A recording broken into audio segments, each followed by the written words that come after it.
ঈদের বাকি মাঝখানে একদিন লোহাগড়া উপজেলার অন্যতম পশুর হাট পদ্মবতী হাট। সকাল থেকে দেশের বিভিন্ন স্থান থেকে গরু এসে এখানে জমাতে হয়। বিকেল হতে হতে না হতে ক্রেতাদের উচ্চ পড়া বিল কিনছেন প্রজাতির গরুটি।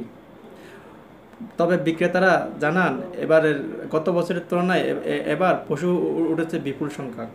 তবে তবে ক্রেতাদের অভিযোগ দাম বেশি নেওয়া হচ্ছে।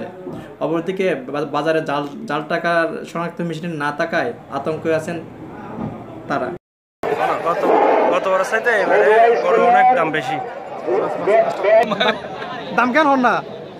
দাম মোটামুটি মোটামুটি মোটামুটি না মোটামুটি আলহামদুলিল্লাহ 95 গরুর দাম কেন? ফাটি আছে, আমাদের দুইটা টল ফাটি আছে, যে ইনশাল্লাহ কোনো সমস্যা নাই। এটা টুকটাক গন্ডগোল তো হয়, এটা আবার ওনারা মীমাংসা করে ভালো হচ্ছে ইনশাল্লাহ।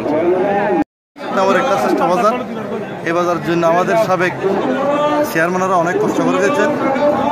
এটার সফলতার ফসল অংশ আজকে এই বাজারে অনেক বড় বড় ঘুরে আসছে, বেচাকে বিক্রি হচ্ছে এবং নিরাপত্তা আমাদের লোহাগড়া প্রশাসনের সহযোগিতায় যথেষ্ট নিরাপত্তা রয়েছে। রাত 12টা পর্যন্ত গরু বেচা কিনা হবে। সমস্ত ক্রেতা বিক্রেতা সুন্দরভাবে নিরাপত্তার সহিত ক্রয় করতে পারবেন, বিক্রি করতে পারবেন। এই জন্য সকল ক্রেতা এবং বিক্রেতাকে ধন্যবাদ জানাই।